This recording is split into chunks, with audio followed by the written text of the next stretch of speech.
చందన బ్రదర్స్లో అక్రమంగా ఎలాంటి ప్రకటన లేకుండా ఉద్యోగస్తులను 9 మందిని తీసివేయటాన్ని ఖండిస్తూ అఖిలపక్ష ఐక్య వేదిక ప్రజా సంఘాలు పలు పార్టీలు కలిపి ఈ రోజు చందన బ్రదర్స్ ముందు ధర్నా చేస్తున్న దృశ్యం.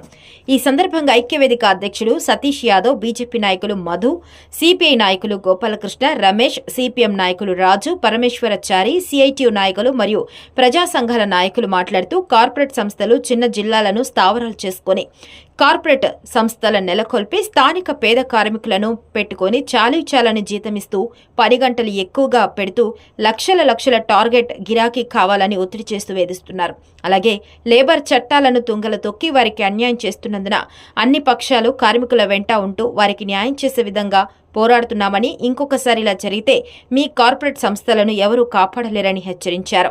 తొలగించిన కార్మికులను తీసుకునే వరకు అలాగే వారిపై ఎలాంటి కక్ష సాధింపులు చేయకుండా ఉండేందుకు యాజమాన్యాలు స్వదస్తూరితో లేఖ ఇవ్వాలని డిమాండ్లతో ధర్నా చేపట్టడం జరిగింది. ఈ కార్యక్రమంలో కార్మికులే కాక అన్ని ప్రజా సంఘాల నాయకులు పాల్గొనడం జరిగింది. చేసి 3 నెలలు టైం ఇచ్చి తీసివేయాలి, కానీ ఒకేసారి 9 మందిని మేము తీసేస్తాము అని చెప్పి ఇప్పుడు ఏజెన్సీ పేరు మీద వాళ్ళ మీద దొక్కుతున్నారు. ఇది ఏమాత్రం సహించేది కాదు. మేము వాళ్ళకి అండగా ఉంటాము.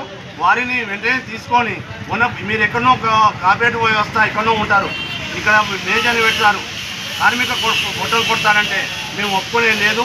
మీ లాభాలు మీకు వస్తున్నాయి, మీ బిజినెస్ మేము ఏమంటలేము, కానీ పని వ్యవధి 8 గంటలు చేస్తూ వాళ్ళని వెంటనే తీసుకోవాలి, బేచర్యగా తీసుకోవాలి.